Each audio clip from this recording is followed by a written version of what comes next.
इस वीडियो में हम जिस ड्रग का रिव्यू कर रहे हैं उसका नाम है माइज़ोप्रोस्टोल टैबलेट्स। बड़ी खतरनाक तरह की टैबलेट है, एवाकेयर के नाम से भी आती है।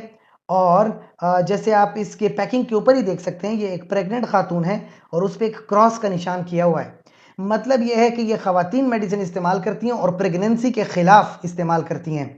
इसकी जो डोज है 100 माइक्रोग्राम और 200 माइक्रोग्राम में आती है। और ये करती क्या है, ये प्रोस्टाग्लैंडिन ई का एनालॉग है। क्या मतलब है इस बात का, हमारे बॉडी में एक केमिकल होता है प्रोस्टाग्लैंडिन। तो ये प्रोस्टाग्लैंडिन वैसे तो हमारे मैदे के लिए बड़ा ज़रूरी होता है, लेकिन अगर ये मैदे में नहीं बन रहा तो फिर इसको एज अ सिंथेटिक भी दिया जा सकता है। लेकिन देखें, इसका एक यूज़ तो जैसे मैंने मैदे में कहा कि अगर किसी को अल्सर की बीमारी है, मैदे के अंदर किसी को मसला है, किसी का जख्म बना हुआ है जिसको अल्सर कहते हैं, तो फिर तो ये मेडिसिन मैदे के लिए इस्तेमाल हो सकती है। लेकिन जो इसका खतरनाक यूज है वो प्रेगनेंसी टर्मिनेशन का है। जो खवातीन प्रेग्नेंट हो गई है और वो प्रेगनेंसी खत्म करना चाहती है, तो प्रेगनेंसी को खत्म करने के लिए वो इस मेडिसिन का इस्तेमाल कर लेती है। वजह क्या है कि ये जो यूट्रस होता है जिसमें बच्चा पैदा हो रहा है, इस यूट्रस के अंदर इस मेडिसिन का इफेक्ट ये है कि ये मेडिसिन यूट्रस को कॉन्ट्रैक्ट करा देती है।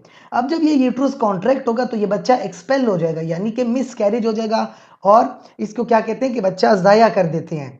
तो अब ये मेडिसिन बच्चा ज़ाया करने के लिए इस्तेमाल होती है, प्रेगनेंसी टर्मिनेशन के लिए इस्तेमाल होती है, जिसमें जाहिर सी बात है मुख्तलिफ तरह के कानून अप्लाई होते हैं। ये कोई ऐसा मसला नहीं है कि आपने कभी भी ये मेडिसिन ले ली और प्रेगनेंसी टर्मिनेट कर दी।